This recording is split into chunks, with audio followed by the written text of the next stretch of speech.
Hey everybody, this is Rydo and we're back to another recording of Hearthstone. Today is Friday, October 19th. We started really late and it's on a Friday anyway, so basically nobody's watching. We're on the European account. We need to get some rogue cards played and one more victory, and then we can switch over to the Asian account, and then in general just be done for the week, which is fine by me. I've still got a lot of work. Doing the end of the year watch list slash wish list cleanup takes a lot of time. It's wearing out my voice. I'm gonna have to find extra time to take breaks in between recordings. I'm basically only able to do maybe one or two in every 24-hour cycle, and meanwhile 24-hour cycle is about all I can describe a day as, because my insomnia just goes crazy during the fall winter seasons. As soon as the sun is even slightly no longer out, I just sleep or don't sleep at random intervals. We've got a decent amount of games to still look at. I've been taking it a little too easy probably, to be honest, and so let's try to burn through them. So hopefully the web peak is working and you're now seeing Steam. That has been a problem too. I've found practically every single way to get it to not work the way it's supposed to. I'm looking at a game called Witch's Legacy, Lair of the Witch Queen's Collector's Edition. Anything with Collector's Edition at the end of it is a big fish game, hidden object game, basically. And everything that comes out is $12.99. I would like to see Steam establish a big fish game standard where if somebody is publishing more games than they are, they're probably flooding the Steam market. Because they're not terrible. They put out a new hidden object game once every week, once every 2 weeks, maybe even once every 3 weeks. But there definitely have been people on Steam that have put out games every single day, or 3 or 4 games on the same day, really competing against themselves as much as anyone else. As for my own personal Big Fish Games standard, hidden object games aren't going on the follow list. I've decided to put new games on my follow list because Steam gives you 2 lists. You have a follow and you have a wish list. I'm gonna keep games that I know I actually want to play on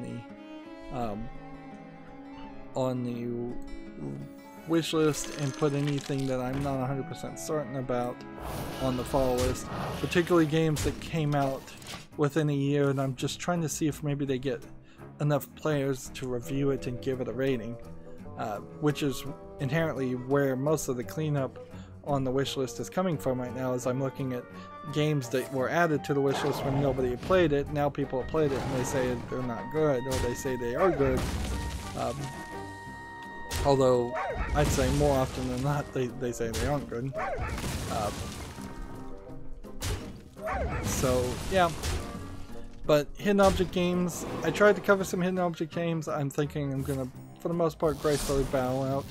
There might be some cheaper hidden object games that go on sale that are better reviewed that stay on the wish list, but it's not going to be a significantly large amount.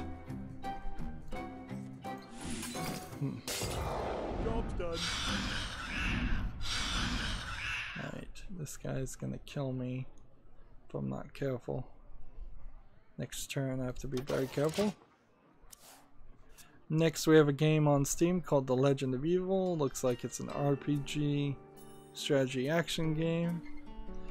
This looks like an art style more than a just lack of artistic ability. It seems like there's more detail and polish when you look at these trees. So I'm actually kind of happy with this art style, even though it is that retro pixel art style. What the problem here is, it looks like this is some kind of clicker or infinite game or microtransaction game. I'm getting a hard time figuring out what this is. Is it kind of tower defense type thing where you grow a longer and longer army? Let's see. Yeah, it seems like you just grow a longer and longer army, and they come towards you. And this is an English simplified in traditional Chinese game, so it's discounted at $7.03. Yeah, that's really, really expensive for what I think breaks down to a pretty basic game. Alright. Well, I'm gonna kill this and play this in return. So, while I do like the artistic style of The Legend of Evil, this is not gonna work. Also, by the way, this developer has 2 other games on Steam, and both are mixed reviewed. So even if they did step up their effort in the graphics department, they didn't really step up their effort in the gameplay department.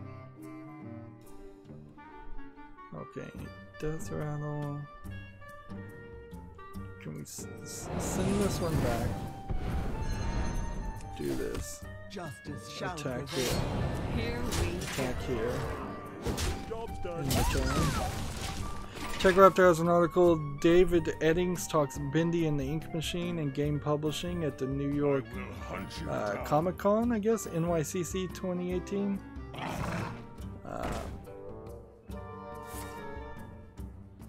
Let's see. For those unfamiliar with Eddings' work, he currently is the head of Rooster Teeth Games Publishing after having previously worked for Gearbox. He is also well known for the voice actor for Joey Drew in the Bindi games, as well as a small foul-mouthed robot named Claptrap from Gearbox's Borderlands series. So, oh, this is an interesting bit of information. So even the voice actor from Claptrap is not working for Gearbox anymore. Like, really, how many people work at Gearbox have even touched the previous Borderlands games? Borderlands 1 or 2, because I think the number is pretty small. Now, Rooster Teeth is its own weird thing because they're video game developer, publisher, and they make YouTube videos. So there's some weirdness there. I guess that's all I can really say. This is a longer TechRaptor article than I'd care to actually read. This game, Bindi and the Inky Machine, looks like a maybe horrific twist on something like a Steamboat Willie cartoon, or early Mickey Mouse black and white cartoon. Bindi and the Ink Machine. Yeah, I'd like to probably play that game. I don't think I particularly need to read the article though. I'm trying to get one more victory and play more ranked things.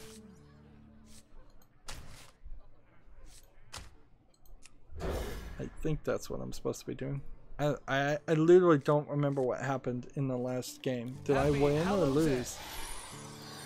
Must have lost. Happy Hallows End. Gamatsu has an article, Shadow of the Tomb Raider DLC The Forge Developer Diary. So if you want to watch that video, I don't think I'm particularly interested in looking at a developer diary for a game that I haven't even gotten anywhere close to playing. We have a game on Steam called Flying High, which looks like it's mostly weird, surreal asset flips. This isn't terrible looking, but it is weird and seems to have no real gameplay and no real UI. Let's see, they want 99 cents for no discount on this. Action adventure game, fantasy atmosphere. And it's the only game from that developer. Yep. I don't think that game's gonna grab an audience. Let's see. Play this. Play this. I don't need any of you. Get in there.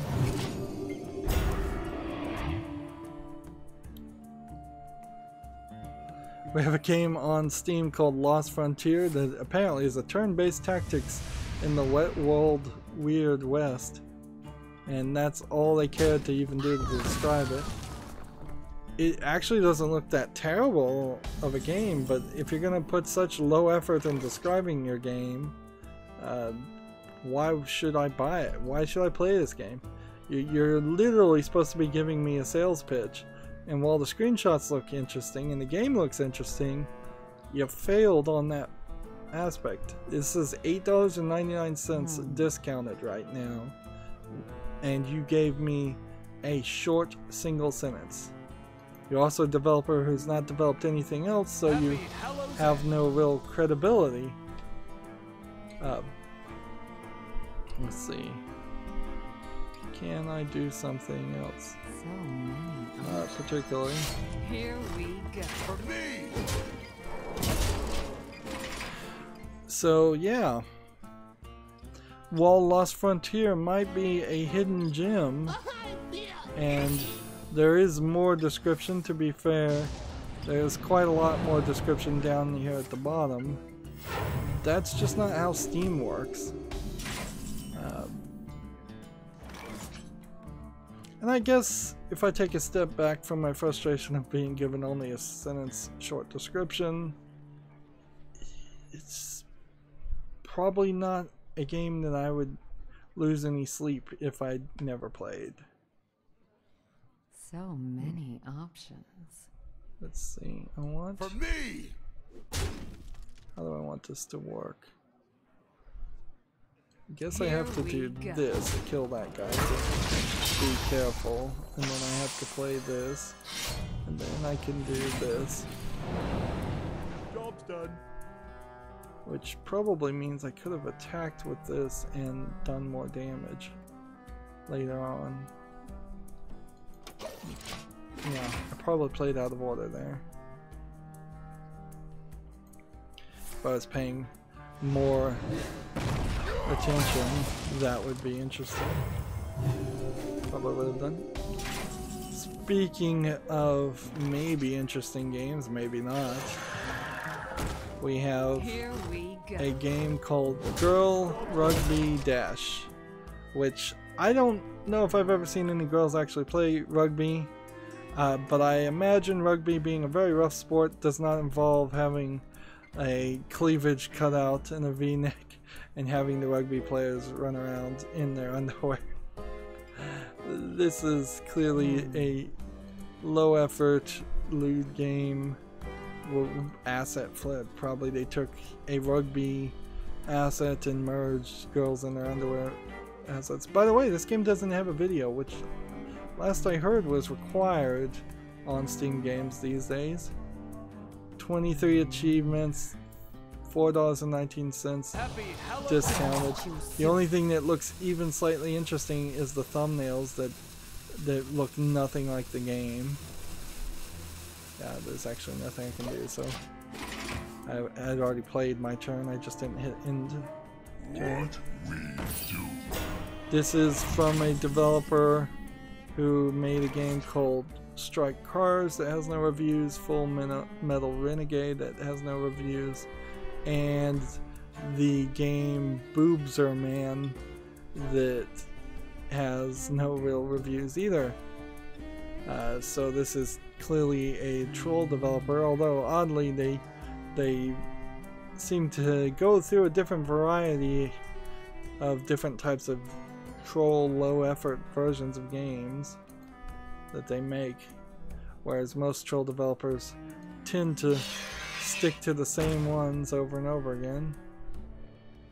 Alright, so if I hit this here.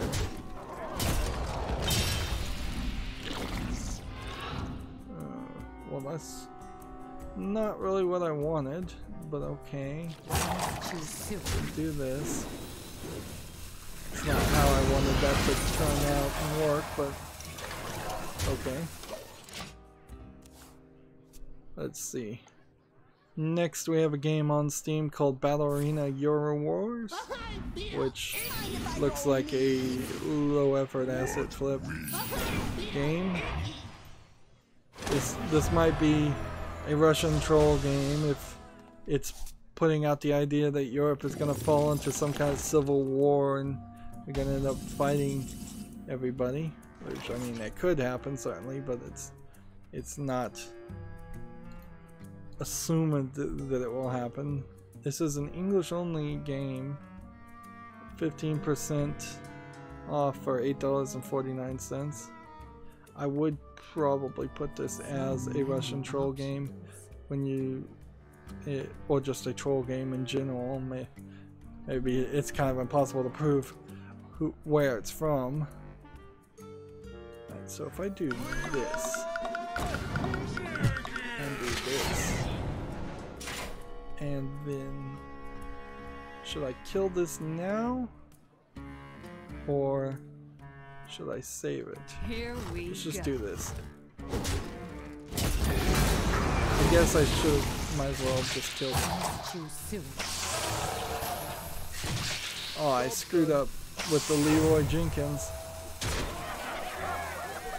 I screwed up with the Leroy Jenkins completely.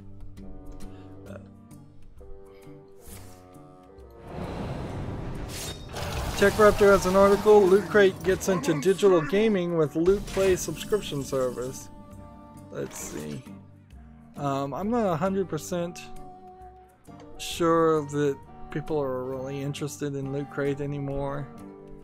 It was always probably being over promoted by This guy's toast. by low-level YouTubers and Twitch streamers like me who were basically just using it as a reason to either buy garbage or do sponsorships that they could get, or you know, just e-beg in general. For the most part, none of those crate services ever seem like they would give you anything that you really wanted, and the vast majority of it would just end up in the trash bag. I imagine if I was a big time YouTuber and I was getting sent these crates either by fans or from the people directly, maybe at some point I would have just an entire box of stuff that I could give away at meetups or something if I went to meetups. That's about the only thing I could think about doing with most of that garbage swag. Lights out. I do like things in general, but not just random things. Let's see. Let's continue. The light has betrayed me. Loot Play will deliver 5 games via Steam codes to you on the 17th or 18th of every month for a reasonably low price of $11.99. So just 5 random Steam games that looks like they might have partnered with Devolver Digital because they're showing Crossing Souls this month. Hey, lights out.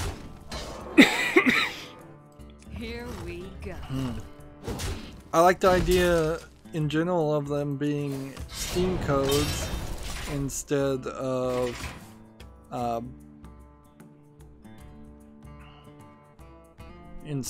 being like good old games codes or something.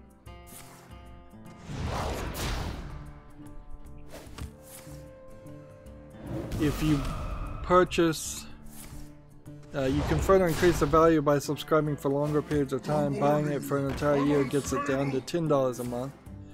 And this really feels like it's a worse deal than Humble Bundle, though, because at least Humble Bundle you're giving to a charity and you're picking and choosing what bundles you support and what you don't, whereas Loot Crate is just gonna give you whatever. And while it might be good for the first, I'd say 8 months of the first year, it probably is gonna get pretty bad pretty quickly. I need one victory, and then the question would be, what is the easiest way to get a victory? Control Priest, Odd Paladin. Let's try Control Priest.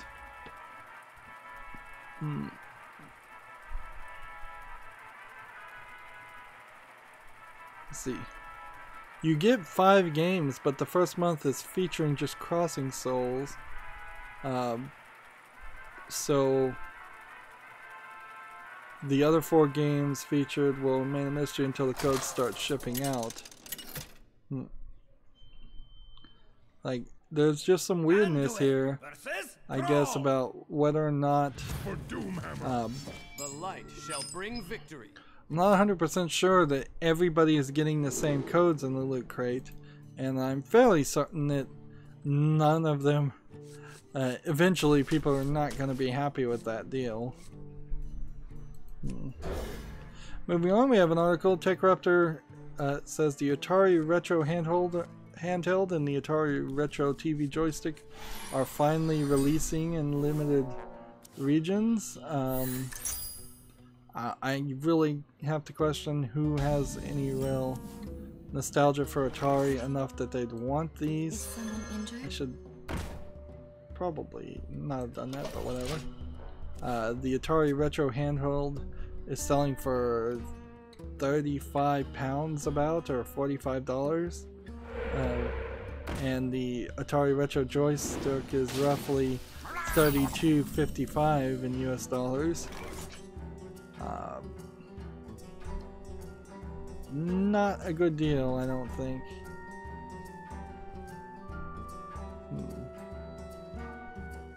Let's see. Is someone injured? Right away. This. Let's do this. And then heal. I'm gonna try and draw as many cards as possible so I can play this. There's a full list here of Atari games that are in here. It's a pretty long list.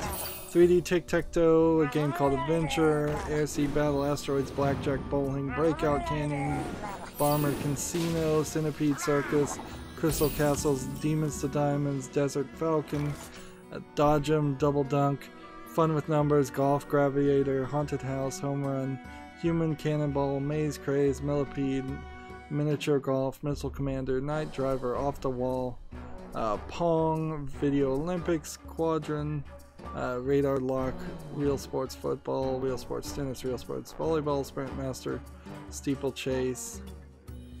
Let's see, what can we do here? Right away. Kill this one. Do that.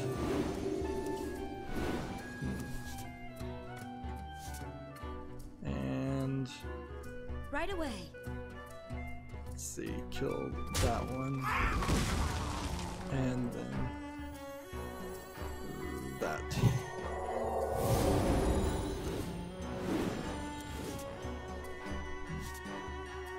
In the turn.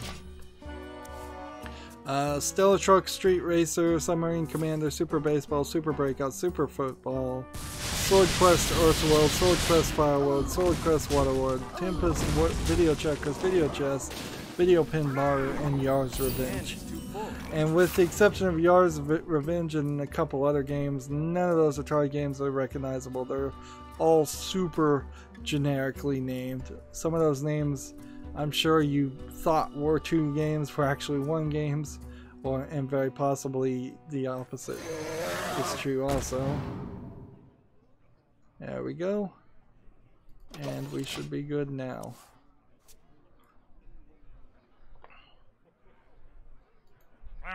So no real interest there. If this guy kills me before the next turn, I will be super surprised. Alright. You gotta be careful here. 3 damage to all other minions. protects me. So let's start with that. Meddlesome insects. I don't have enough mana. Go ahead and play that. That's incredible. And then go ahead and play that. And let's go ahead and do this.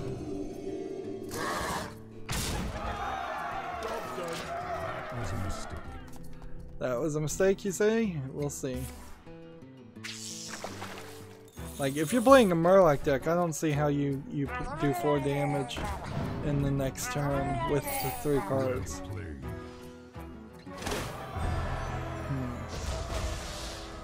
Like, I honestly don't see how you think you're gonna lose here. If you played that before you played that, that would have done a little bit more damage.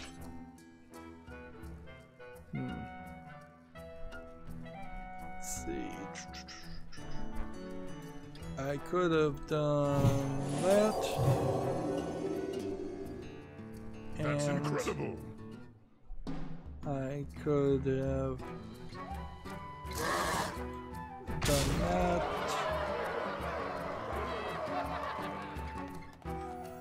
I can do this. To play with fire. And we can Beware do the this. shadow. And we can do that. Let's see.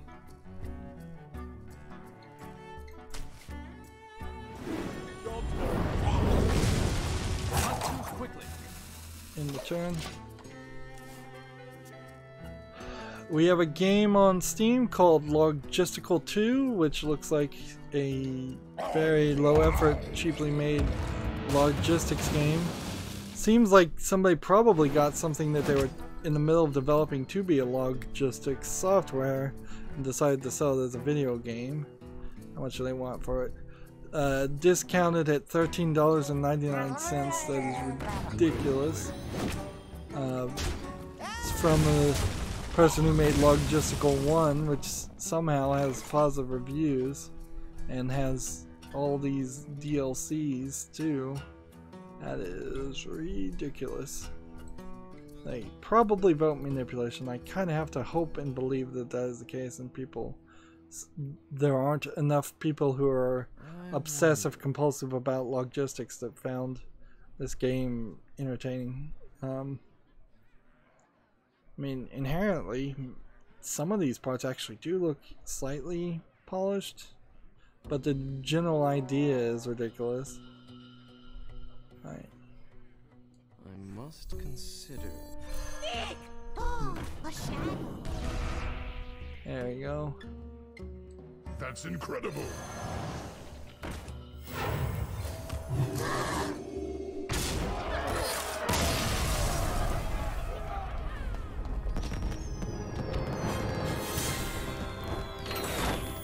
So that was the only victory we needed to do. Now we can move over to the Asian account and hopefully start ourselves down the process of wrapping up for today.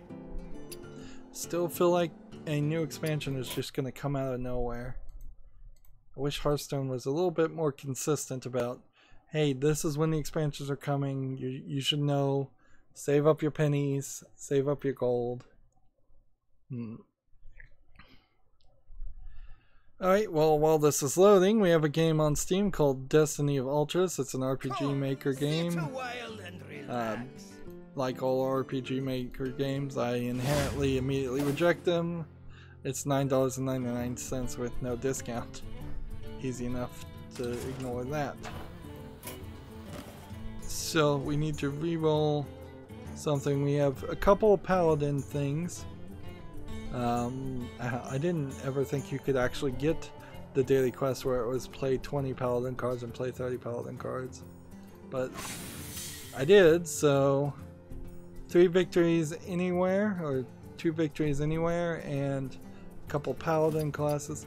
Also, I had the dungeon run boss quest, so this is a pack to open. Be nice. Ooh, legendary. I was about to say, be nice if we got a legendary. There's a legendary. It's always nice to get legendaries. Legendary. Archmage Antonidas, a pretty important legendary card to have if you're gonna play mage. So the other 4 cards, unfortunately, not new. So they just get dusted, or I don't know if that's even really that unfortunate. And so this is new, and then this is bugged and not new, and this is bugged and not new, and this, and this, and this, and this, all bugged and not new. Really bugged and not new. Like, they just updated yesterday the software to do the mods. Actually, maybe the update hasn't hit the European or Asian accounts. We can check that actually pretty easily. We just need the mana worm. Come on, let's look. If the mana worm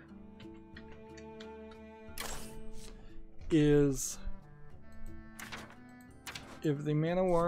2 mana, as it is, this has been modified. And this is a classic card, so if I was gonna open 50 packs right now, disenchanting this for 40 dust and then opening 50 packs would almost guarantee you would get this card back. And then you would theoretically maybe get some more dust that way. At least that's the theory. Let's just play Paladin. Like, I'm not willing to get into trying that strategy though, because I'm probably not opening 50 class cards anytime super soon. Game of Sutra has an article, the uphill battle of getting Katamari Damacy noticed by Namco. There's a quote here, but I felt that it was so much better than joining boring other products, so I decided to join this project as a game designer. This is a short little article. You know, getting your project noticed in a Japanese company is probably a little bit harder than it is in any other company, and you know, most companies aren't super great about promoting projects that their underlings create unless you can trick your manager and your boss into thinking that they created the game and that they want to support it at that point. The light dims, but we fight. Let's see. We have a game on Steam called Inside Path, which looks like a simple screen, one-screen Unity game. It looks kind of like it's something like a slide puzzle, but in all honesty, I kind of question what it really is. It seems like this is probably a physics game with no real solid thought process behind it. Like, this doesn't look like a puzzle game that I could wrap my head around and say, yeah, somebody really designed a good puzzle there. It looks like something that's 99 cents that you'd click on a couple times and something would happen and you go, oh, that's cool, and then you get bored and leave. That's really where I think it boils down to. It's a game you'd get bored and leave pretty quickly. Reporting for duty. The light protects me. That was wild. Turn.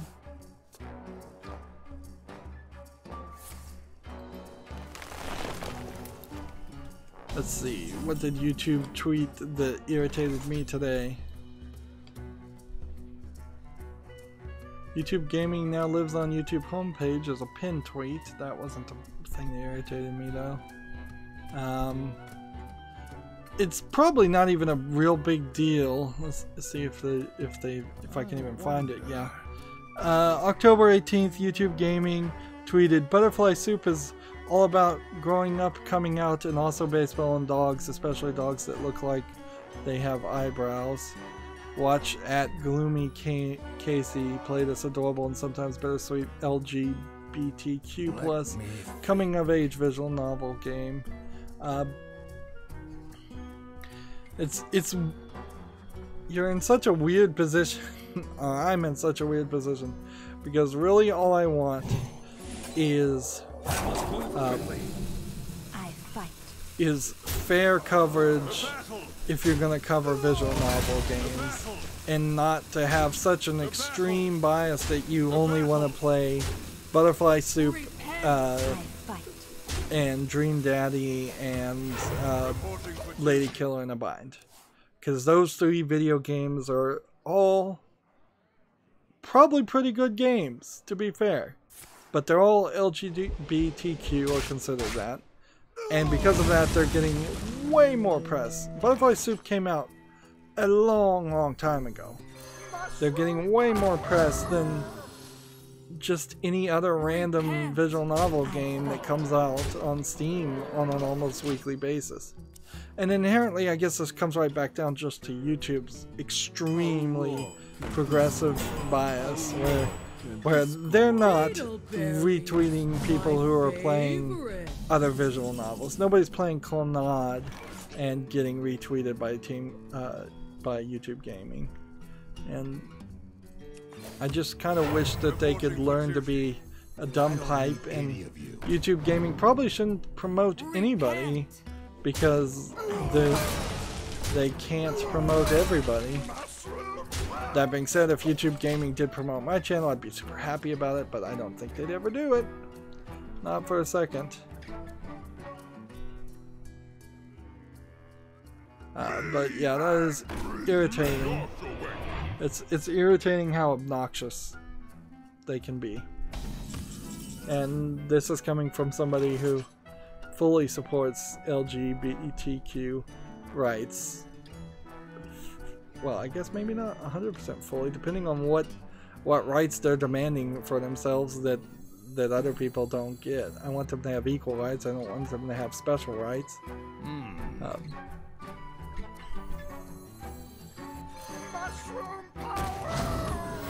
Reporting for duty. Play that. Play that. Take that. I guess I'm playing Paladin cards and trying to win? That's what I'm doing right now? Yeah. Gamma Sutra has an article. Steam VR now supports motion smoothing in beta, which is interesting. I guess this is motion smoothing on the case of it's an opt-in beta feature on the display of your game. It's not motion smoothing in the case of input from VR controllers, which honestly, you might benefit from both. For me! For justice. To battle. Reporting for duty. Honestly though, I guess if you put motion smoothing on the inputs of a player's hands moving in 3D space, it would probably cause a lot of confusion and feel very awkward. Let's see. We have a game on Steam called Proelium, I guess is how that's pronounced. An action fighting game. While this looks kind of cool with these fighting robots, I kind of question that these might just be asset flipped robots. The interface is not super polished. The entirety of the game seems very gray, and that seems rather dull. This loading screen looks really generic. I don't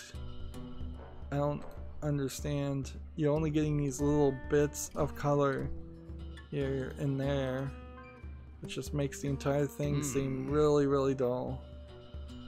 $13.99 with no discount.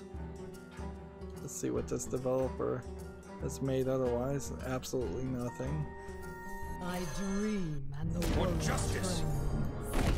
The Let's hit battle. this, For and then justice. do that.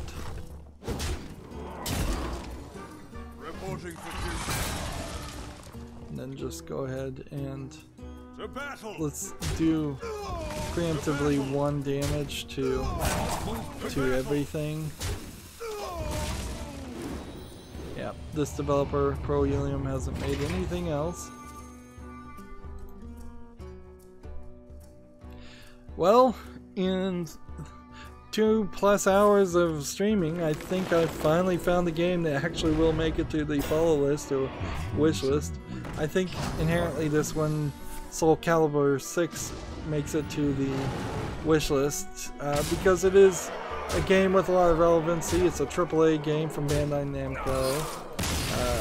There's really no reason why this wouldn't be allowed on the wish list. I'm not 100% sure how much of Soul Calibur 6 I'd actually play.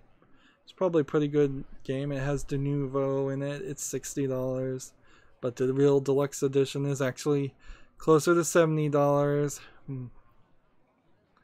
Yeah. There might be a question, do you want to go back and play the previous Soul Calibur games, which don't seem to be bundled or anything? I don't know if the previous Soul Calibur games are even on Steam. So this might be the first Soul Calibur game actually on Steam. But there's at least right now no reason not to play it. Maybe in a year when nobody's playing online, I could then find an excuse in my head to say, well, there's really no reason to play it anymore. You get Geralt of Rivia as one of the characters you're playing. You can play as on Steam. Gamer Sutra has an article, Rockstar devs comment on work culture after a 1-hour backlash. I think this article has been reported and re-reported by almost everybody. If you want to read it, it's on Gamer Sutra also. I think this story is going to be brought up a lot more. And it will just never be dropped until probably most of the United States video game developers are in some kind of union that negotiates time. Although, to be fair and honest, I wouldn't be surprised if a union gets formed for video game developers and people are still very much getting tons of overtime, enforced overtime. I wouldn't be surprised if that still happens. So yeah, maybe they'll get paid more, and maybe it will be slightly less overtime, but it very possibly will still be exactly the same situation, or only a slightly better situation. GameIndustry.biz has an article, Discord updates terms of services to force arbitration over lawsuits. Update clauses amended to only apply to US users. Extended opt-out period. Well, there I got an easy victory. So, yeah. Inherently, though, who was going to sue Discord anyways? I mean, this is kind of an odd story. Like, how and for what reason could you have sued Discord when it was just a Skype competitor? Like, what would the Discord have done to irritate you so badly? And on the other hand, now that Discord has their store, that's probably where they wanted all of this in here, is once they started selling something, they wanted to be able to protect themselves from people suing them for selling defective games or something like that. Regardless, it's a bad look for Discord, and Discord did not need a bad look. I wouldn't be surprised if a lot of people seem to be very upset about it, and I wouldn't be surprised if people move over to the next software. Honestly, a free open source software that replaces something like Discord or Skype is the way to go, because in that case there's not some corporation involved that has some vested interest to both protect itself through arbitration clauses and BS, which generally I've said it many times, I don't think arbitration clauses should be allowed at all.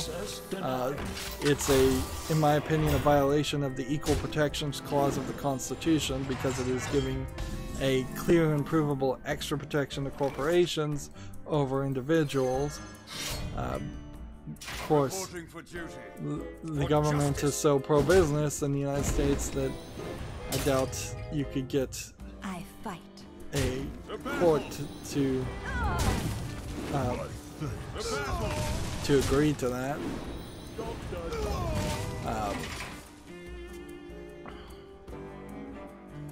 Let's see.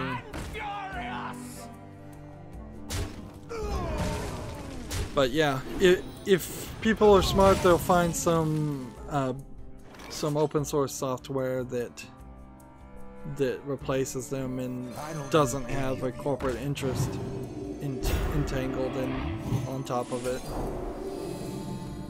Let's see. For justice. I'm gonna hit this and just get rid of it. Gamer Sutra has an article. The Skybound CEO aims to finish The Walking Dead with 100% former Telltellers, which is, this story is kind of the same as the previous story. It's just probably more details. You kind of need 100% former Telltellers to finish the Walking Dead series because it's going to be really hard to get anybody or find anybody else that knows how to use the Telltale tool. It's such a awkward and bad programming language. I'm sure it would just require a lot of extra training to learn the software to make this last series of games. Unless they just want to straight up convert all of the last season of The Walking Dead to a new programming language like Unreal or Unity and just start over from scratch. And if they do anything, the odds of them making money, if they do anything like that, then the odds of them making profit are extremely low. In all honesty, the odds of them making any profit are kind of low in the first place. The only way this makes sense is that they just kind of need to save face and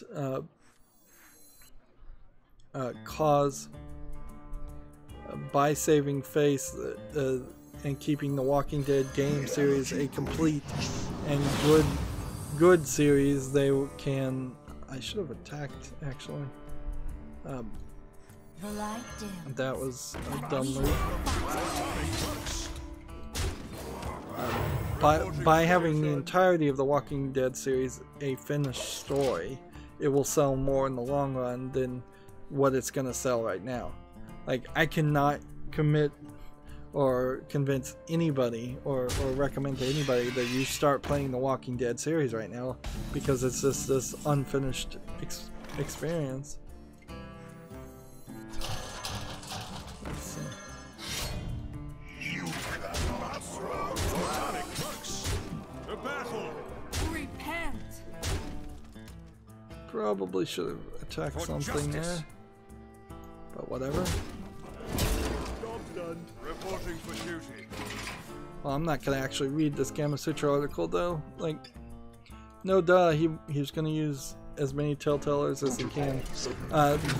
How that's phrased though is slightly confusing. It doesn't mean that 100% of all the people who are working on the Walking Dead game are gonna be brought back to work on the Walking Dead to finish the Walking Dead game. What he's saying is he's not planning on hiring anybody who didn't work at Telltale to finish it.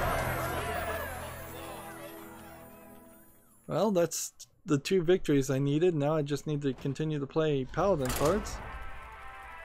TechRaptor has an article, Rocket League's Rocket ID delayed to 2019. PS4 crossplay may be coming.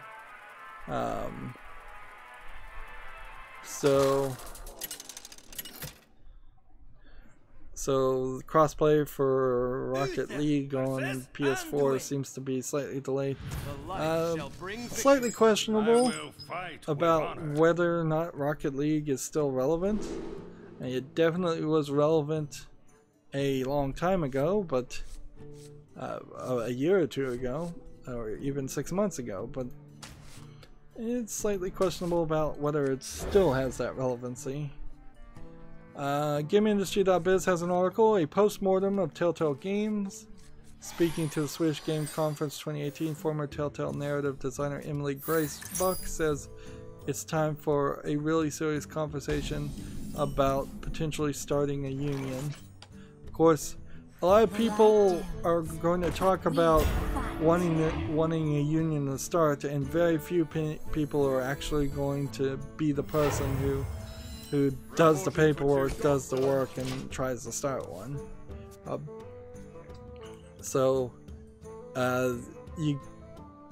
If the video game industry is going to have a union, it's going to also have to have somebody who isn't a selectivist start it.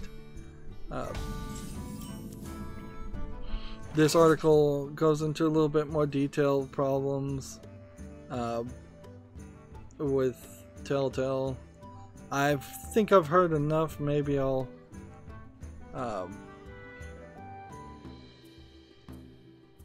read this article, maybe I won't. It's kind of hard to maintain interest in Telltale going out of business when everybody and anybody has been talking about it in article after article for several weeks, and there's very little new information being said. This feels like one of those things that one of those incidences where people will be writing books about it for the next decade and none of the books will really say anything. We've got a game on Steam called Text, which looks like a single one-screen game. Is it just a clicker? Do you just click on the text? Are you trying to spell something in some of the modes? Doesn't look fun, whatever this is. Whatever this game is, it doesn't look super interesting. 48 achievements, tells me it's an achievement game, 69% discounted. Yeah, that is an achievement game if I ever saw one. And we see a bunch of what look like low effort games, animal memory games in particular, from this developer. Let's see. Guess I play this. This and this.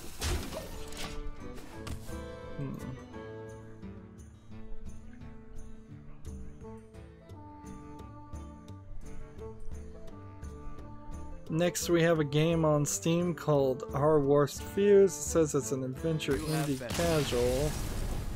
Man, I keep winning. It, to me, looks like it's mostly... It may be an adventure game instead of a hidden object game, but it certainly has a lot of feels of a low effort hidden object game. Just random things. Yeah, here's some hidden objects. It is a hidden object game. Even if a game only has a small hidden object section, it's still probably a hidden object game in my mind. And this is $11.99, no discounted, and then for some reason there's this bundle telling you some other games from this. Is this even the same developer? No, not really. Bunch of games here not reviewed by this developer. I'm getting a win streak bonus at this point, which I guess that's fine. If I could get my Asian account up to rank 17 too, that would be nice. Get them all up to rank 17. Next we have a game on Steam called Chateau. I assume that's how that's pronounced. Looks like it's a visual novel around a cat. This animation style though looks pretty good. Not sure how much of a real game this is, or if it's just a couple of animations. It seems kind of simplistic. I don't know, I guess it would come down to the price on this one. Free to play. Okay, a free to play visual novel where you play as a cat.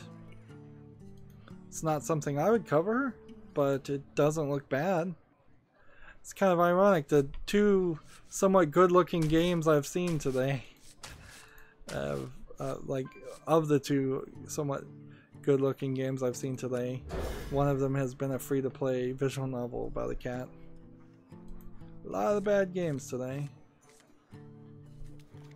Alright, this next game, I don't believe actually... Oh yeah, it does have nudity and sexual content in it. I can't even say the name outright. It's a colloquialism, I suppose, for Kitty Password is the name of it. It looks like it's just a math game, but it's tagged with nudity, and I'm half thinking it actually doesn't have any nudity in it. It's English only, but I would have sworn this would have been a cheap Chinese game since it has Chinese characters in the name. It's 59 cents discounted, 10 Steam achievements. This clearly has to be a troll game of some sort. It's from a developer who made a game called Hentai Casino 2.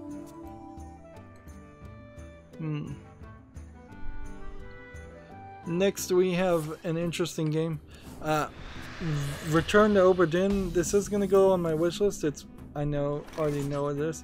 There's some weirdness though about I heard that its unique black and white aesthetic and pixelization aesthetic is actually going to look really, really bad on YouTube because of like JPEG compression. Let me think. So if I was to cover this game, I might have some extra work to just make the game look good, or it might just look horrible, and then if I really like it and I review it well, people will be questioning that. It's $20, no discount. Need to play. Reporting for duty. Repent. I fight. So, Return to Oberdin will stay on my wish list. This is from the developer of Papers, Please. So he has definitely stepped up his efforts in animating in a weird way. He's gone in a very weird direction. Whereas most people would have just said, hey, let's make your standard video game 3D animation animated character. He said, no, I want to make a pixelated green and black and white with slight touches of green game.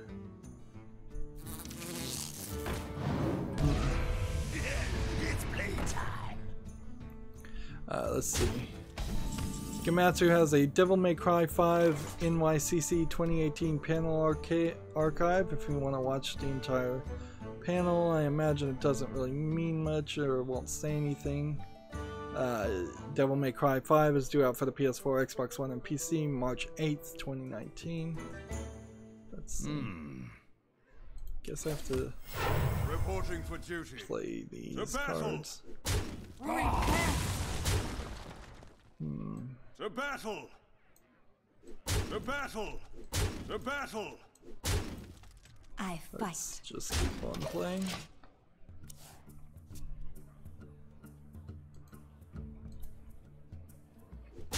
Gamatsu has a new trailer for the Caligula Effect Overdose called the New Features trailer. So the title of the article is the Caligula Effect Overdose New Features trailer. I'll watch that and just see what they're really showing off. This is a M+ rated trailer game. So again, possibly something I would never play. I wonder.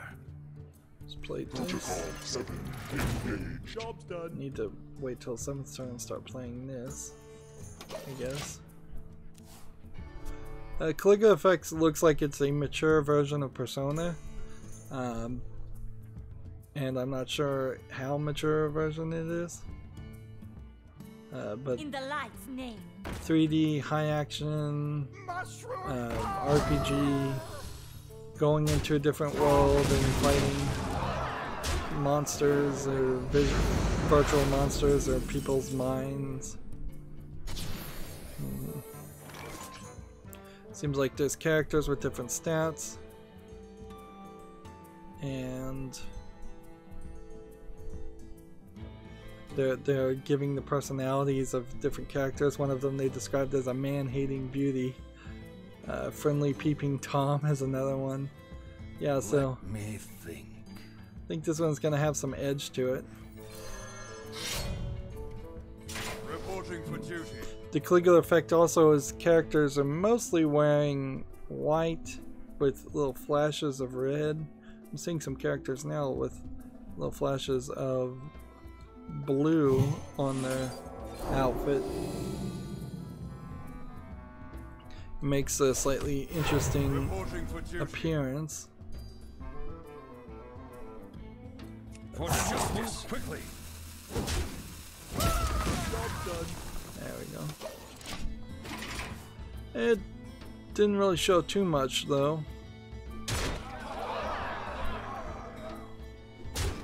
And there really is going to be a point where there are just some games on my wish list that I want to have on Steam just to support the developers of those types of games, even though I'm never probably even going to play them, because they're going to be lewd or mature rated games that I can never play on Twitch and Twitter. As a YouTuber, I probably don't have time to play a large what do you even call this? I'm not going to break the streak. I'm going to keep playing here. I've done all the daily quests, but I have a lot of games to still cover, so I don't know what I'm going to do with that. Yeah, I'm never going to have a large amount of time to play an RPG that's mature rated, that I can't stream and can't record. None can escape my view. So as a YouTuber, Fight with I'm in honor. a different position than most people, because I guess I can recommend games that people would play in the privacy of their own home without streaming it. What do we do now? Let's see. I guess I gotta really just rush. We have a game on Steam called Elemental War. It's a tower defense game. Immediately I'm going to reject the tower defense game, even though this one looks like it's 3D and it looks like it might have some assets flipped into it to make it look slightly different. In the end, it's still just a tower defense game. Let me think. They want early access, $13.49 for The light dim, but we fight. should have played this first. So yeah, that's not something, and I honestly don't even care if this developer has developed anything else or not. So I shouldn't look, even though I just did. We have a game on Steam called Voltage Drop, which says it's a puzzle platformer. Looks pretty generic, pretty bad. Maybe I can just get a run of pretty bad games, so we can reject them pretty good. $3.99. Again, if it's a bad game, I probably don't need to bother with I wonder. Converting stored energy. doing any more investigation. In my electronics classes, calculating voltage drop was pretty much all we did for 6 months. As a side note that really relates to nothing else. Next we have a game called Dreamwalker Never Fall Asleep. It's a hidden object game with a female protagonist. Let's look at the price, because that's really just the one thing that would sell this. No, they want $11.99 discounted. And while this is not a Big Fish Games with a collector's edition, it's certainly staying in that same price range. So even if this turns out to be a game that was rated extremely high over the course of like next year, if I put it on my follow list right now, I still don't think that really matters any. Photonic curse. I fight. So yeah, it's not going to my Reporting follow for list. duty. Ooh, this story is very exciting to me in particular. Gamatsu has an article, Double Switch 25th Anniversary Edition launches December 11th, adds PC version. So we had previously known that Double Switch 25th Anniversary Edition was coming out for the PS4, and I was incredibly saddened to hear it was only coming out for the PS4 because I really love that game. It's a full motion video game, kind of like Night Trap, but it didn't have the controversy of Night Trap, so people don't really remember it as much. But it's actually, I recall having a lot of fun playing it. Now that it's coming to PC, I definitely am going to put it at the top of my wish list. I definitely want to cover it because I have nostalgia for it. The question, it will be coming to Steam. So yeah, that's interesting, I suppose. Probably more interesting to me than most people. Let's see. Protocol 7. Photonic burst. And the 25th anniversary video still looks pretty good. Job's done. They must have done some work to clean it up. Now, inherently, just like the remake of Night Trap, it's not going to turn it into an amazingly good game, but it will be the best depiction of what this game has been in its life. Mushroom power. To battle.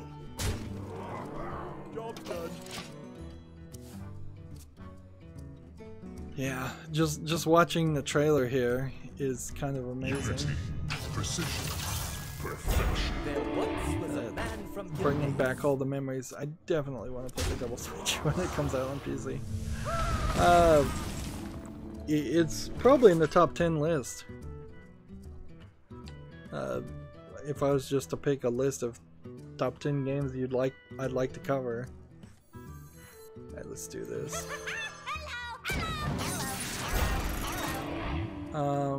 Killed that.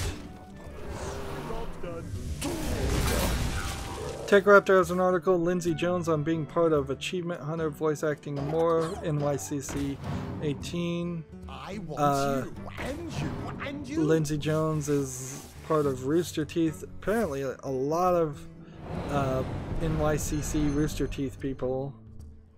I want you and you. I don't even know what Achievement Hunter is. I assume it's one of their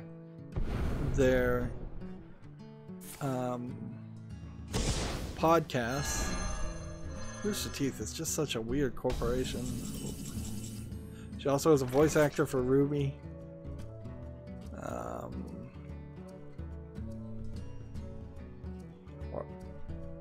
What else do you even really take from it? This is just a long article that TechRaptor has put on here.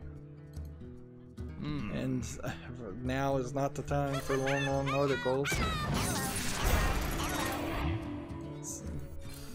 Reporting for duty. Job's done. Let's see. We have a game on Steam called Vivette. Looks like it's a horror kind of RPG maker game. And I don't want to, in my rush to finish as many games as possible, reject a game just because it looks like it looks slightly bad. Although this one does look slightly bad, and it's suffering from dark screenshot syndrome. And I wish there was a better way to zoom on Steam, on Chrome too, to get slightly between 100% and 125%. $8.99 discounted. What has this developer made before? Some games I haven't heard of. Very positive, overwhelmingly positive. Oh, very positive. Okay, well this developer has some credibility behind them.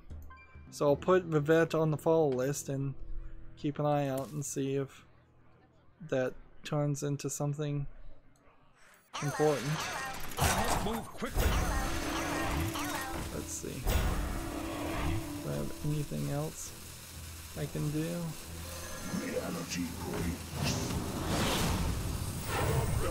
Now they're all 2-1s. I can't do that. There you go.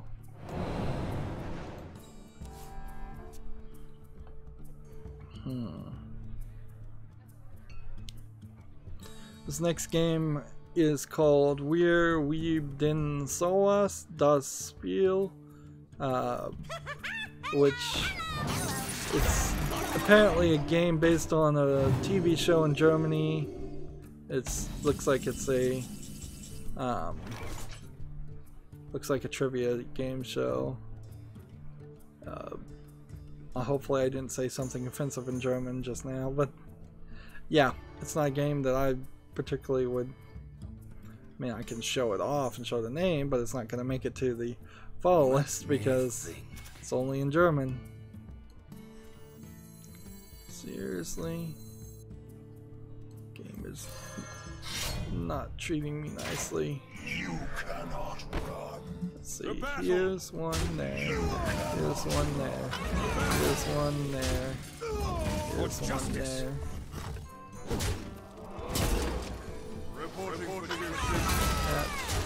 That, and then that. Job done.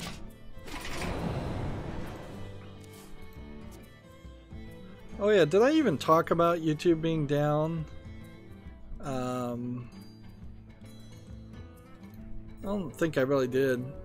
A lot of YouTubers are upset. Some YouTubers are claiming they're gonna sue YouTube for lost wages. I don't know if any of that's gonna really work. TechRaptor has a YouTube channel. That's what I'm looking at right now. I might give it a slightly more detailed look at it, but the last thing I really want to do is follow a YouTuber on follow a video game review site on YouTube and get, I mean, not that interesting of content. Reporting for duty. This.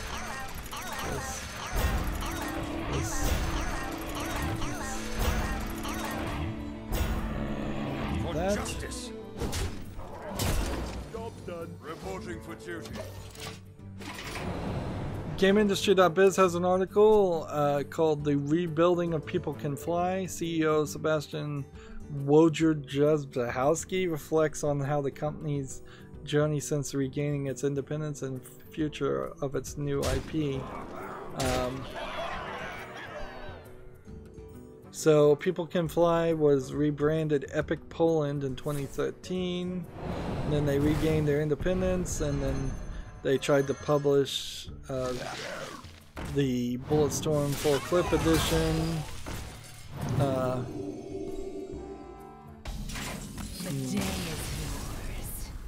Let's see. There's a real.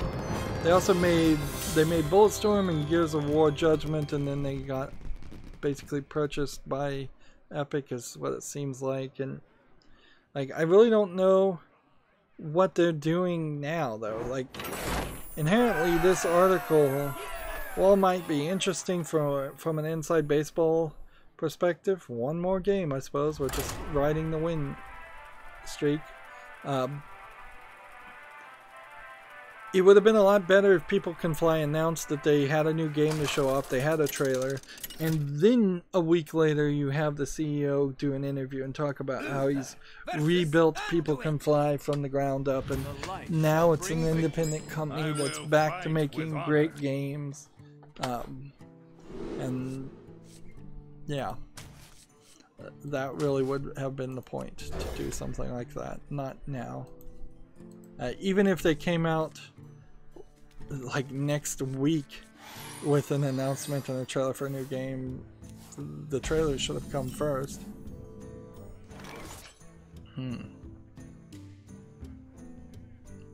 Let's do this, The light protects me. and this, and this. Reporting for duty. Next game we have on Steam is Accounting Plus, which is surprising because I didn't think they would have ever made a sequel to Accounting. Accounting was a VR game though, and this isn't. So I guess you can now experience it without VR? Nope. I misread. It still is a VR game. So I think I put it counting the original game on my follow list. So I guess I'll put Accounting Plus on my following list too. But now they're labeling it as a legacy thing. Over double size of the original game. It's kind of questionable, certainly, why you would have spent that extra effort and that extra time to continue the joke a second time. I guess this developer really hasn't made anything else except for some other game that's a free-to-play game.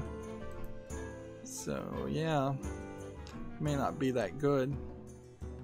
It says it's from the creators of the Stanley Parable and Rick and Morty, so I kind of wish the creators of the Stanley Parable had taken their pretty good writing skill and used it, teamed up with somebody who could make an actual game. Alright, let's attack this first. And then do this.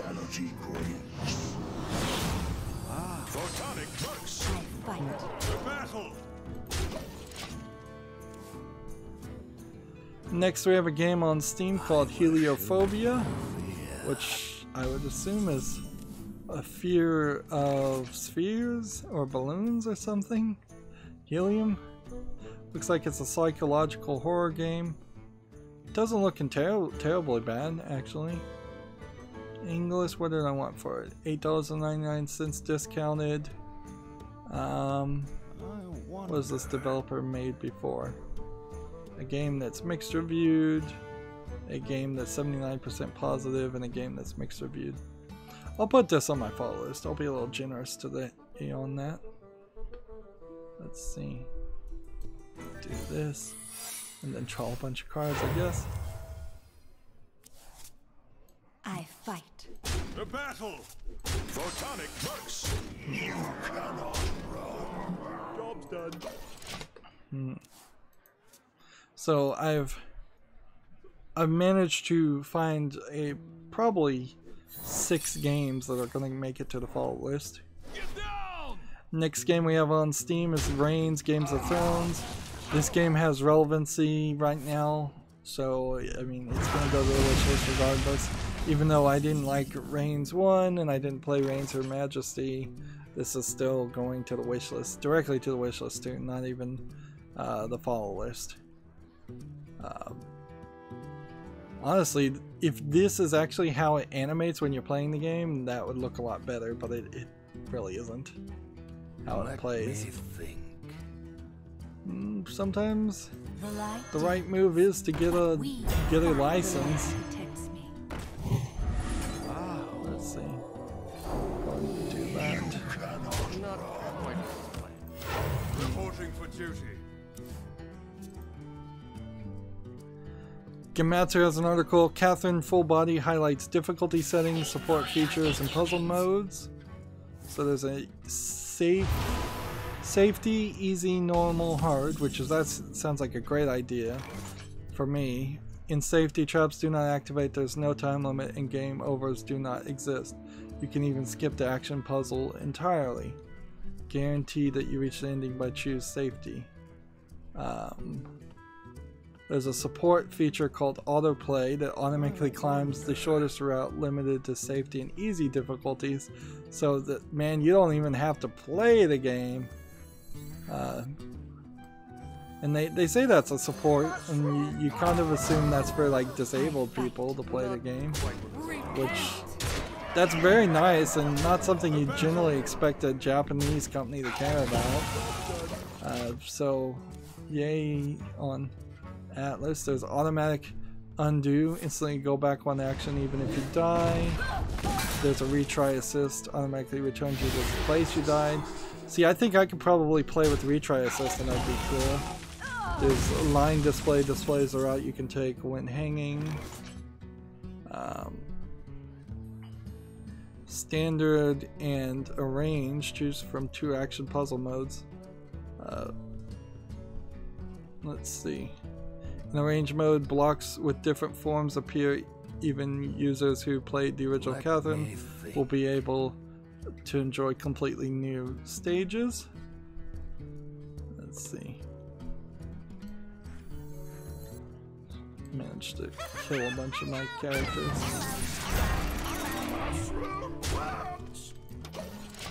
Depending on your choices during the story, you may even get to play new stages that did not appear in the original game. Catherine Full Body is out for the PS4 and PS Vita February 14th. A Western release is also planned but is yet to be dated. So yeah, Catherine Full Body. He's slowly releasing information that catches people's attention slightly, or my attention slightly. I guess I could do that. And then let's do that. For justice. Not quite what we planned. Next we have a game on Steam called .x, which they're saying is a mouse-only game.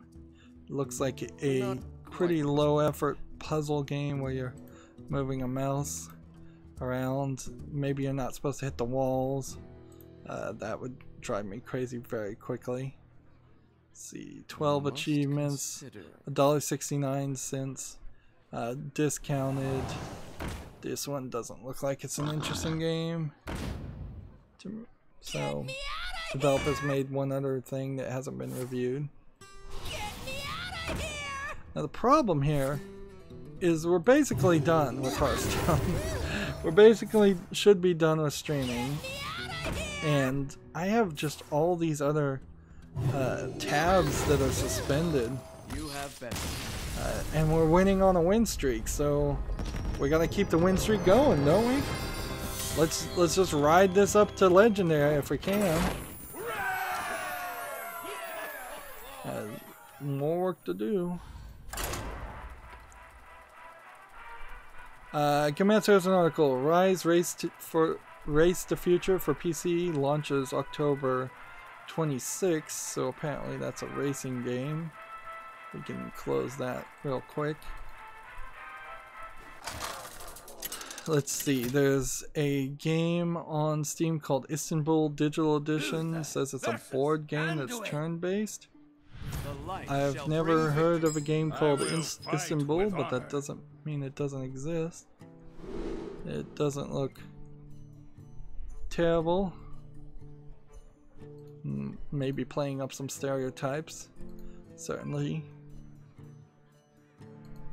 But what fiction doesn't? On rare occasions.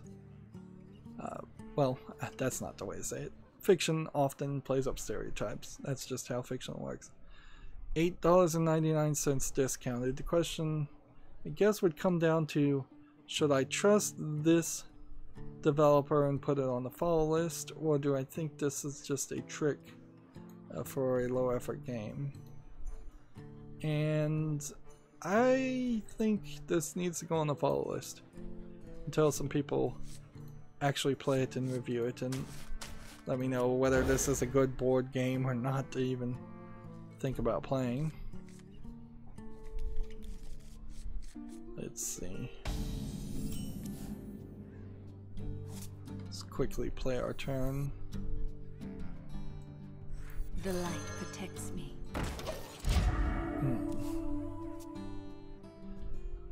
Next game we have on Steam is called Blazing Core. It's an action mecha team-based robots PvP game. It's probably not the kind of game I'd ever want to play myself. It looks bright and colorful, and seems like there's a lot of architecture development. But it's player versus player, so it's multiplayer, so I'd never play it. It's early access for $17.99. And Has this developer even made anything else? Just High Noon VR that was mostly positive. And that's kind of it. Okay, so this... Converting stored Yes. So yeah, Blazing Core is not for me. It might be for other people though. So if you're into player versus player, that is an option. We have another sex game, tag sexual content nudity, called Hentai Neighbors. Mature puzzle game is what it says. It is. What is it really? It's just another slide puzzle game revealing probably stolen anime art. Let's see. 100 achievements, 69 cents discounted. I didn't even need to look at that. Oddly though, this is 85% positive of 14 user reviews, so the people who know what they're getting and do just want garbage games will review these games positively. Alright. Let's see, we have a game on Steam called Escape the Enterprise, which I think is a simplified Chinese game only. Enterprise, I assume, is it's like a spaceship Enterprise. They're calling their spaceship Enterprise, and it looks like it's an RPG Maker style of game. The main character I'm seeing has a gigantic bust, and yeah. So yeah, that's low effort, low quality game trying to sell on sex. I fight. Repent. The battle. Let's see. Gamasutra has an article, the Division developer, colon, politics in games are bad for business. Quote, bad for business. I totally agree. They definitely wanted and tried to push people who worked on the Division in particular to take a strong, basically anti-Trump stance in the Division 2, and they didn't, and the mainstream video game media was kind of upset about that, although they just moved on to the next thing to be upset with, frankly, and the Division really didn't suffer too much. The bigger issue with the Division is it's kind of not that good of a game, 1 or 2. They are doing a Tom Clancy political story in the first place, but that doesn't inherently mean that they have to involve real-world politics into a fictional political story. The two are don't require the same thing.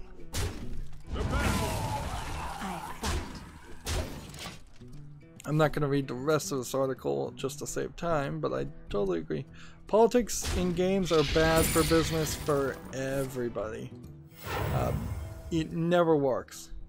It is literally where the idea of get woke, go broke comes from. Is that people think that playing politics, particularly identity politics or progressive or extremely progressive politics, will somehow cause the vast majority of everybody who finds political correctness and politics talks annoying. Somehow you're going to appeal to that audience, and it's just not going to happen. I don't even like how much I talk about politics on my live streams, but the news keeps bringing it up even as much as I try to avoid it and actively censor it out. Moving on, Gamasutra has an article, get a job, join the Digital Extremes team as a PR manager. This job is in Costa Mesa, California. If you're interested, you can investigate further. We already talked about the game industry, but GameIndustry.biz has an article, Steam's Chinese audience grows to more than 30 million users. Now, there are potentially billions of people in China alone, so 30 million users is not yet to the point where you're getting a significant amount of the populace. GameIndustry.biz, Rockstar allows employees to speak out about the 100-hour workweek controversy.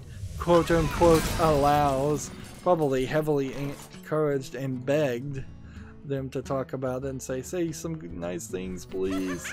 We're getting our lunch eaten here. Let's see, we have a game on Steam called Pratagon. Says it's a MOBA shooter. Looks like it's an asset flip game. It's a little colorful, but the ivy and vines, you don't see that a lot, but it's also probably a little distracting because of that. I'm not sure if you could do too much of a shooter or a MOBA in the forest too. It's probably gonna make it a bit more distracting to play the game. When you look at like Fortnite and PUBG, those worlds are pretty empty. This is an English-Russian game. It's $5.99 discounted. I don't think I have to do any more investigation to see that it's almost certainly a for justice. Low effort, if not Russian troll game. Reporting for duty.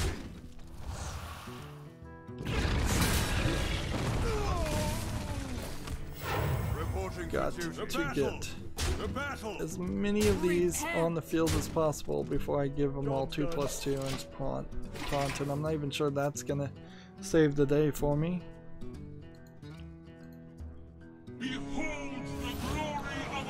We have a game on Steam called Executive Assault. It looks like a space flying game. A lot of these space games look really good and probably aren't that good. This one's rated positively though, so it must be pretty good. But they're just not for me, so I'm not gonna put them on my wish list. $24.99, frankly. Somebody would have to tell me like Executive Assault 2 is really good and I should play it. Well, there went my streak. We're close though, so I'm gonna go for one more game. I'm hoping if we can rush through this, we can get through everything. Let's see. Next game we have on Steam is called AV17, which looks like a MS Paint low effort platformer game. Not anything visually appealing there. Free to play, I guess the price is right. I must protect so take that for whatever it is. Fight with honor. Let's see. Let's kind of quickly try to play a game and finish this. We have a game on Steam called Mad Tower Tycoon. Another Tower Tycoon game. 100% positive with 16 user reviews, but that's not enough to really make it believable. I guess I'll put this one on my follow list. It's early access, $13.49 discounted. There might be a good game here at some point, so I'll put it on the follow list. The light dims, but we fight. Of course, now because I'm putting games on the follow list and the wish list on Steam, I'm gonna have to go through every game and redecide later on after I stream whether I meant to wish list it or follow it. It shouldn't be a huge issue though. It should be pretty obvious. If it's a brand new game with no reviews, it's probably going on the follow list, and very rarely would there be a game that is brand new that I know for a fact I want to actually buy. There's certainly also an argument that can be made of just how much effort and work is being put into basically shopping for games that may very well never be purchased. This really is spending all day at the grocery store and coming out with 5 items. But sometimes, like, I probably am a bit of a shopaholic, so sometimes you can satiate the desire to shop by browsing a lot and not actually purchasing things.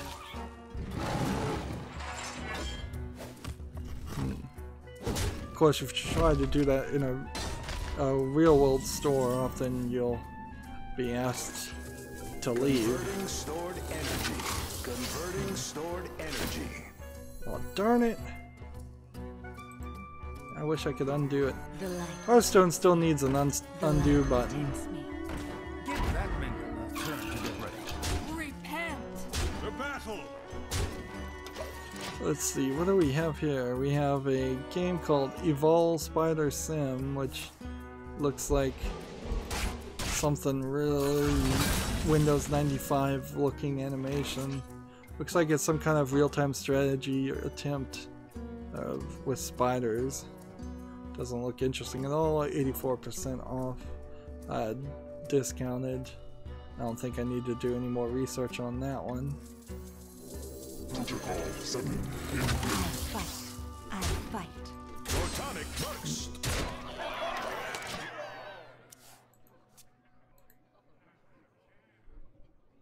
Let's see, we have a game on Steam called Cube Defender 2000. It's another simplistic looking game. It actually doesn't look too bad if this was just a small part of the game, but since this is all that they've got to show, this would get very boring very quickly. 45 achievements, it's an achievement game for 99 cents. So yeah. Reporting for Give me duty. more cards. I'll take some of those.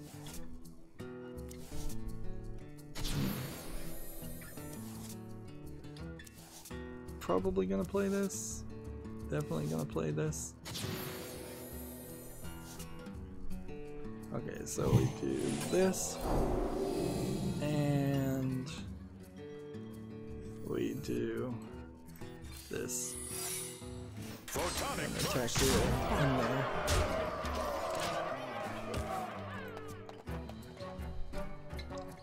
Alright, we already talked about that article. GameIndustry.biz has an article, Skybound quote, fully expect the third episode of The Walking Dead's final season to launch this year. So the third episode was kind of the episode that was about to be released anyways. It really comes down to the question of the fourth and final episode, which in that alone there was some weirdness because it's not usually a case of so I need to do this. So what else can I do? This first, and then this, and then Photonic burst.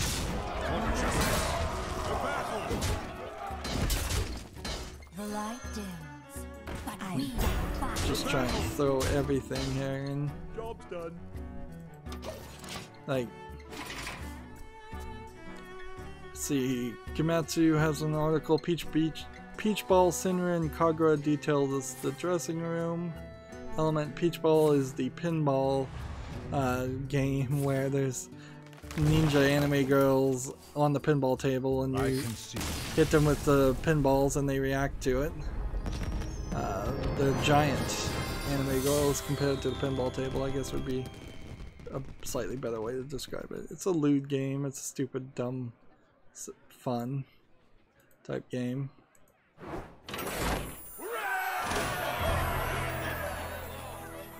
But if it has a dressing room, clearly then you're gonna get to play dress up with the characters too. It's not the Sinron Kagura game that is having to be censored for PlayStation release in America, even though it was uncensored for the PS4 release in Japan. That's a different one.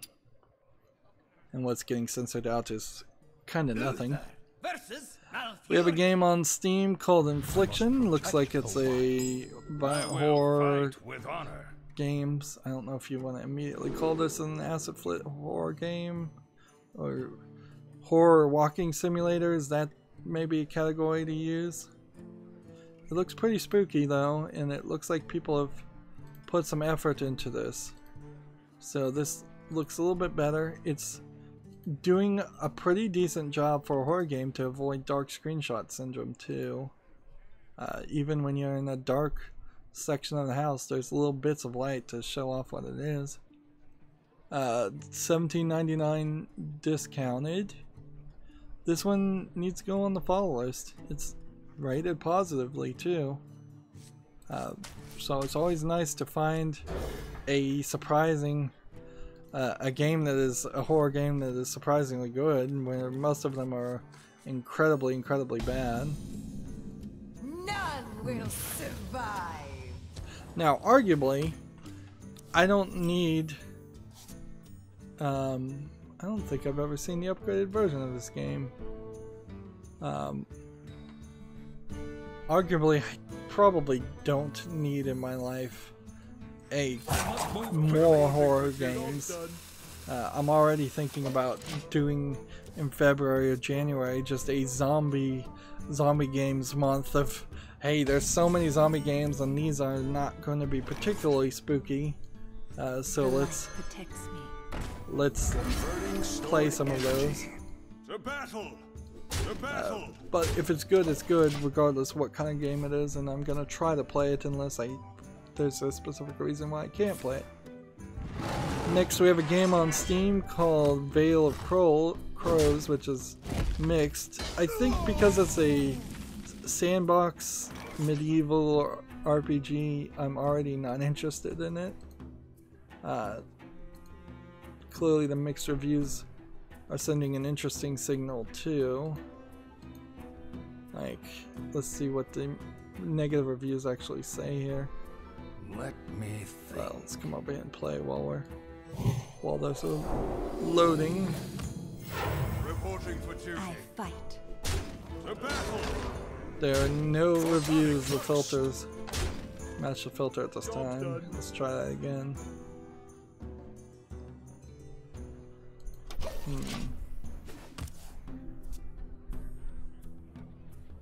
There are no reviews in my language. Let's try that again.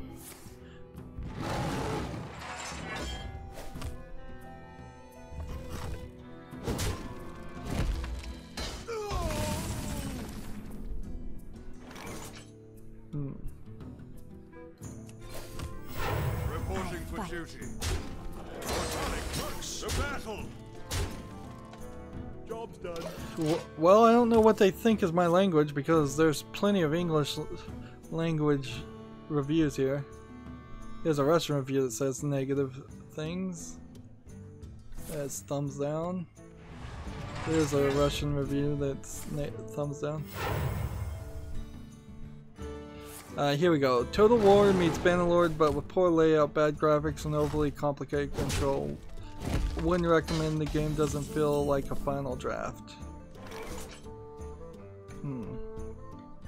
So I would suspect what the case is with this game is that it was in early access and people were giving it a bit of credibility that it was going to get better and be improved, and instead the developer just said, oh no, it's now out of early access, it's done, and they're not happy with it, the level of quality that they put it out as. $13.49. Well, even if this was a good game, like I said, it's not one I would probably want to play, so I'm just going to go ahead and close that tab.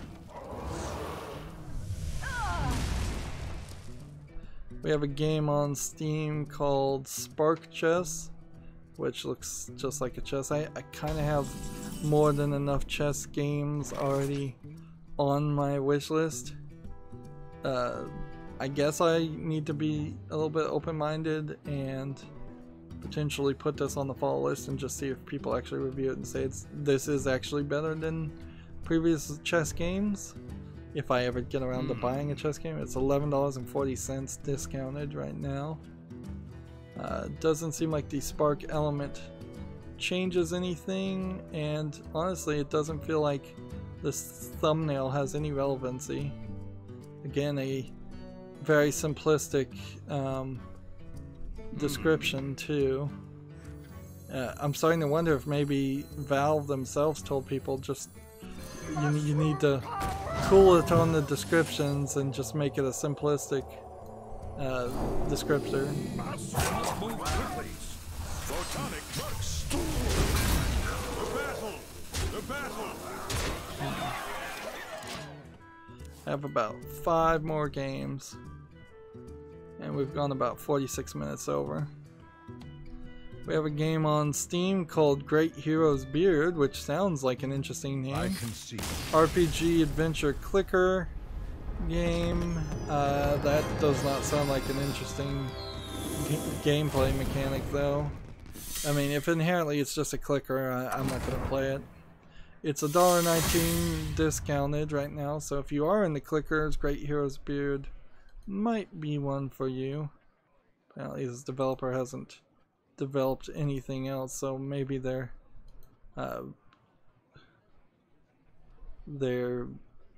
doing something different.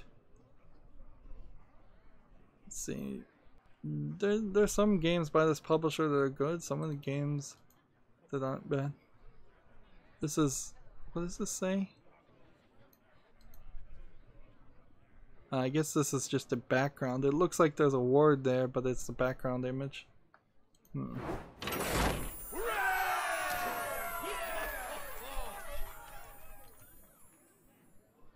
I guess maybe one more game. Ride to Victory.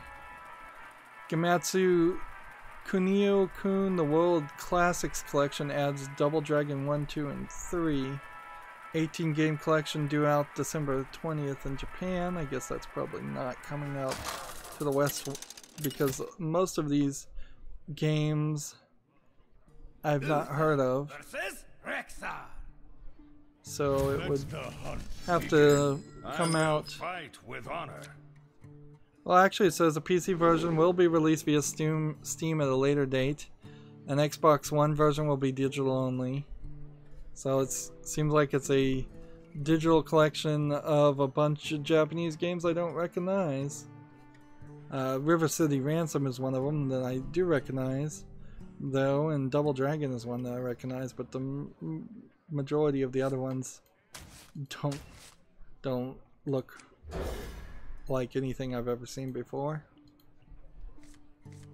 GameIndustry.biz has an article. Valve publishes loot box odds for Dota 2. You can now click on the escalating odds arrow next to each of the rare, very rare, and extremely rare drops to see the exact odds of receiving them based on how many you've already opened. So it is this escalating odds calculation that you will now know. Of course, the odds won't ever go up if you don't buy. So if you're in that game and playing it like that, you're still very much gonna have to buy the pack and hope that you get what you get.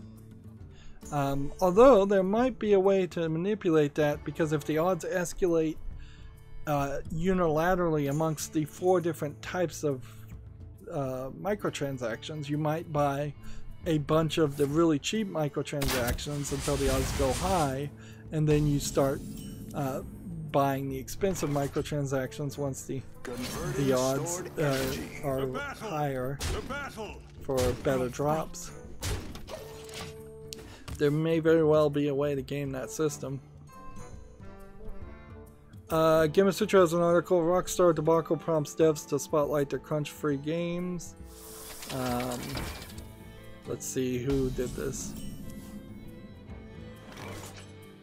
Let's see.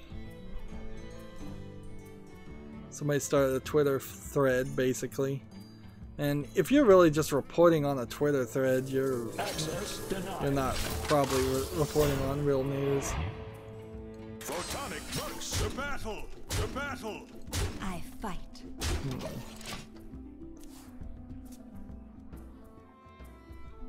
Let's see.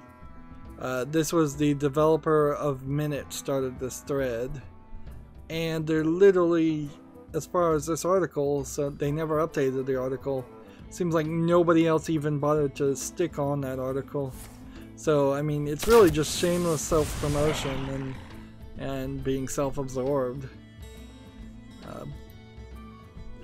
Like, how does it help the many developers out there that are forced to work overtime to say, well, my game that I developed didn't force anybody to do overtime, so I'm so much better and you should love my game and you should play it.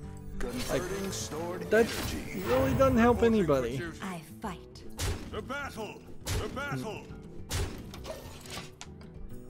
Techraptor had would have been an older article at this point, but they had an article, Call of Duty Black Ops 4 premium currency hidden at launch. I think now it is no longer hidden, or it's about to not be hidden, so it's kind of resolved itself, but it is certainly weird too, and kind of false advertising. I'm at the Humble Bundle. Let's see, the Discovery Bundle for $10 still exists, and there's a Computer Care Bundle, which is a bunch of software you probably don't need. Let's see, the Discovery Pack Bundle has 3 more days, and then that'll be the end of that bundle. And that is, I believe, the end of the games I have to talk about. So after this game is done, we are ready to wrap up this stream. And I hope to God that the web peak actually worked this stream. There is a point here that I also wanted to say, is like, clearly my insomnia has gone out of crazy and I've just been not thinking super straight, or I've been making more mistakes than I like to make, which is 0 mistakes. See, I have a Game Master article, Warcraft delayed to Q1 2019. I'm not even going to open that to talk about it on Monday. I'm just scrolling down my Twitter feed now. There's a new game that probably doesn't matter. It is a definitely new game that doesn't matter. Hint of Girls Puzzles on Steam.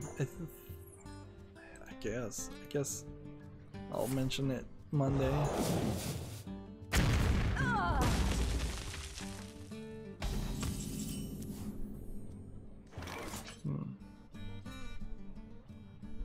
Medieval Remastered news coming in the next week or 2. I think people liked that game. It's kind of a hidden gem. I don't think I played it ever. The battle. Save myself 30 damage. The battle. Do that. The battle.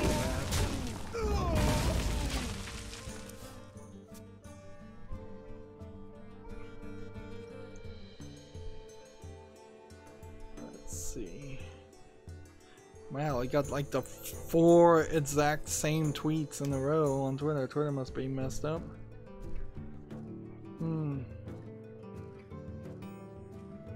And see, I'm already out of news according to Twitter. That's supposed to be showing me things in chronological order.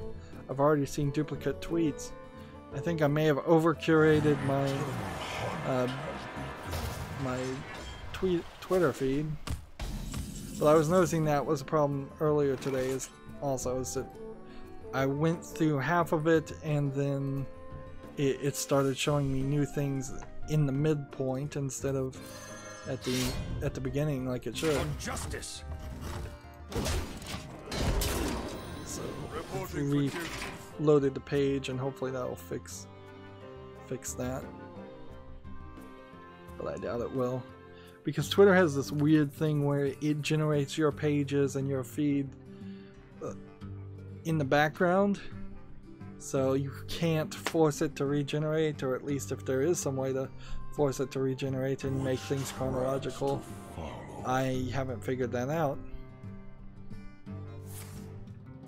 So yeah, I'm just scrolling down through very memorable, recognizable things I've already seen.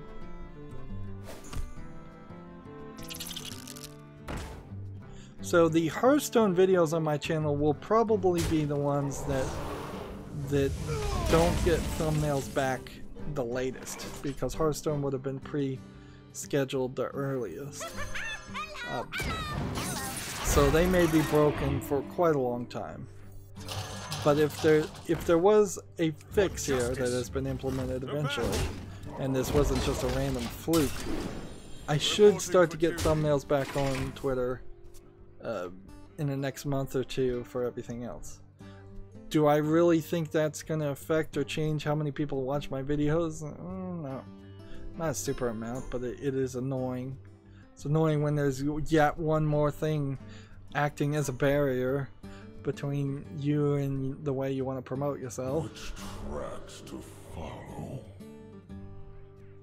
It's like that is always the weirdness of YouTube, is that YouTube quickly went from being a service that felt like it was helping you and making it a place where you could promote your content to a place that is actively hindering you and hiding you and demonetizing you and content IDing you and just doing everything in their power to make you have to work even harder and struggle. YouTube may be the original Russian troll in that sense. The light protects me.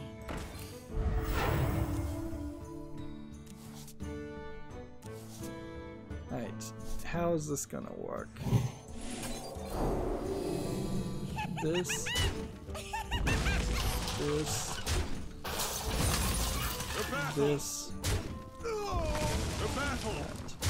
The light ends, but we The battle! Reporting for duty. For justice! Reporting for duty.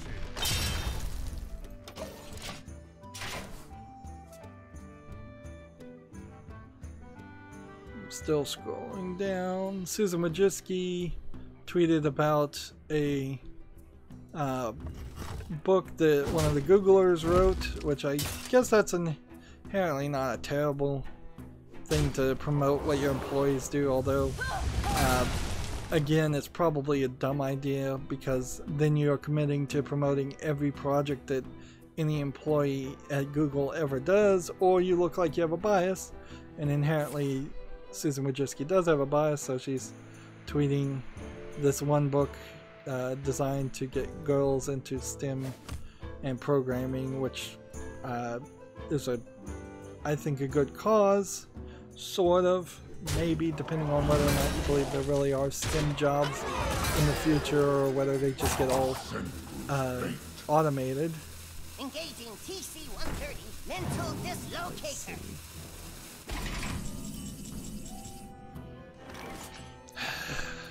And now I really have nothing to talk about. I had all these things to talk about, and I got stuck in the middle of a game.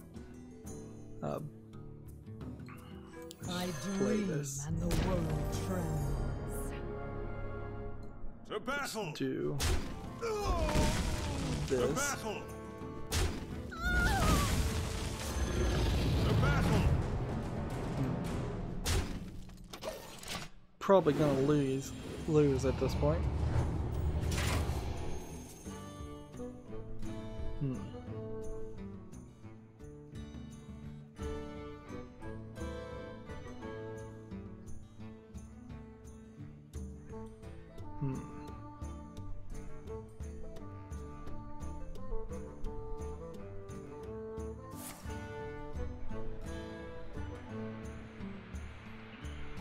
Still just scrolling down Twitter, seeing if there's any new news to talk about, and there isn't. Of course not, it's a Friday, everybody's off for the weekend.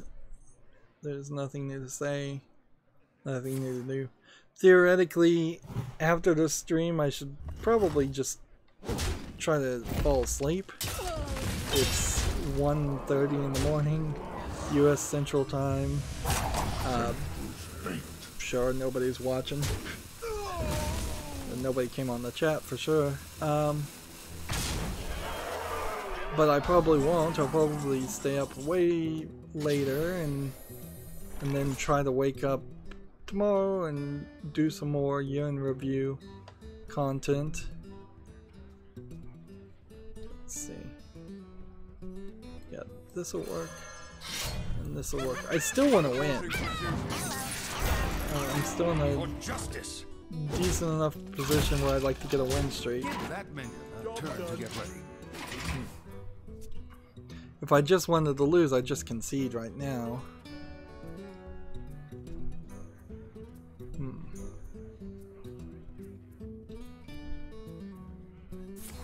Yeah, and so now I've gone all the way down my Twitter feed, and there literally was no new news.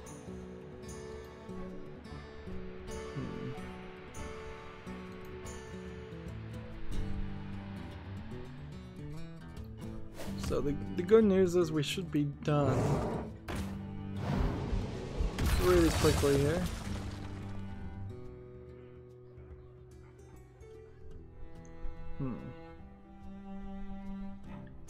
We have a game on Steam here called Cold Cause the Red Wedge. This might be a good game, so I'm going to put it on the follow link.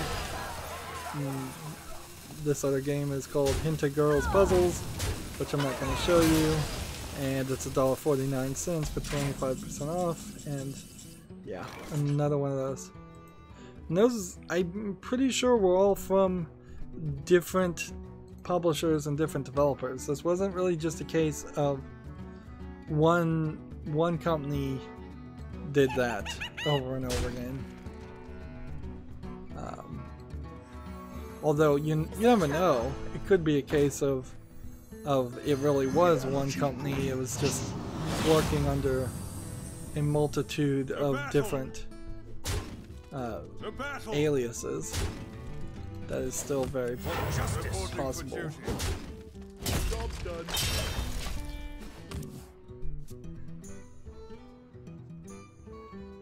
And I guess we don't need to talk about the Medieval Remaster news coming in the next week or two. That's an announcement for an announcement, and that's not really news.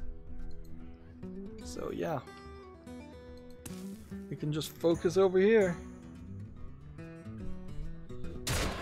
They need to take the victory and win, because I'm not interested in continuing this game, so I'm gonna concede if they don't take the victory. Like, this guy is spending way too much time screwing around here when he could have won.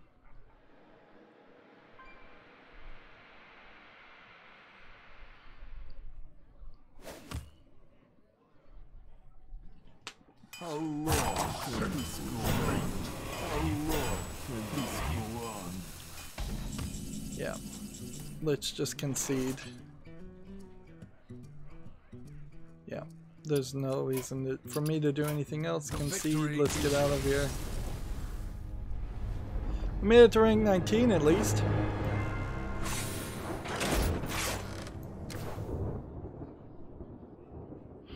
I guess that probably is the next step if I wanted to be really good at playing ranked, is that I need to start realizing when I've lost, save my time, and just concede and get on with the next game. Okay, well, this last recording was about 2 hours instead of 1. That's not inherently terrible, but it does bring back the thought of maybe Hearthstone stream should be about an hour and 20 minutes or an hour and a half. That's it for this stream. As always, I ask you to like, share, subscribe, comment, and watch every second of my videos, because that helps me with YouTube and tells them that my videos are worth watching. If you want a friend or follow me on Facebook, Twitter, Tumblr, Google+, while it still exists at least, Steam or Battle.net, all of those links are down below in the description box. And if you want to support me, you can support me through Patreon, links below, or you can friend me on Steam and gift me a game off my wish list, or just any game you want to see me cover, or you can gift gift cards too. Thank you for watching. Have a good evening.